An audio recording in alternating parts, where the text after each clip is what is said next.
بسم اللہ الرحمن الرحیم۔ السلام علیکم ویورز، آج میری اس ویڈیو کا ٹائٹل دیکھ کر آپ بھی حیران ہوں گے کہ اس کے اوپر مگر مچھ کیوں بنا ہوا ہے۔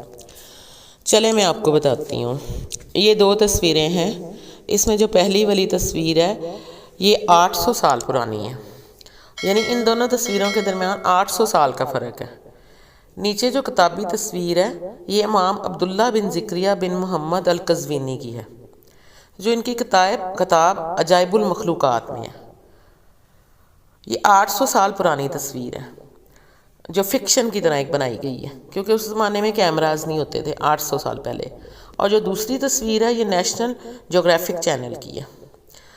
امام عبداللہ کے مطابق ایک ایسا پرندہ بھی ہے جو مگر مچھ کے دانتوں میں سے اپنا رزق کھاتا ہے۔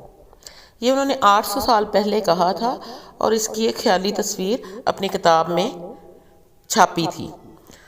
اور مگر مچھ کو بھی اس سے سکون ملتا ہے، یعنی جب وہ اس کے دانتوں میں بیٹھ کے، منہ میں بیٹھ کے اپنا رزق کھاتا ہے یا کھانا کھاتا ہے یا اس کی کوئی باقیات جو اس کے دانتوں میں رہ جاتی ہیں وہ کھاتا ہے، تو اس سے مگر مچھ کو سکون ملتا ہے۔ یہ انہوں نے آج سے 800 سال پہلے انکشاف کیا تھا، اور یہ اب نیشنل جیوگرافک کی حالیہ تصویر ہے جس میں کہ آپ دیکھ سکتے ہیں کہ ایک پرندہ مگر مچھ کے منہ میں بیٹھا ہوا ہے۔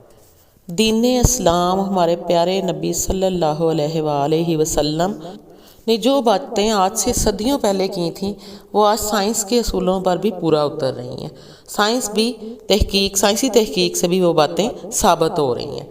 خلافت سائنسی تحریک سے مغرب میں 800 سال آگے ہوتی تھی، اور آج ہم اپنا حال دیکھیں کہ ہم نے مغرب کی تقلید کر کے اپنے سنہری اسلامی اصولوں کو چھوڑ کے، محنت کو چھوڑ کے اور تحقیق کو چھوڑ کے ہم کس طرف لگ گئے ہیں۔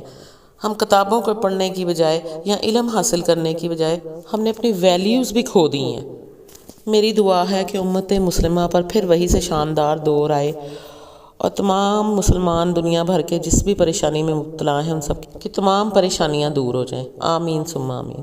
اگر میری یہ چھوٹی سی کوشش اچھی لگی ہو تو میرے چینل کو سبسکرائب کر دیجیے گا، ویڈیو کو لائک کر دیجیے گا اور آگے شیئر کر دیجیے گا تاکہ سب تک یہ انفارمیشن پہنچے۔ جزاک اللہ۔ اللہ حافظ۔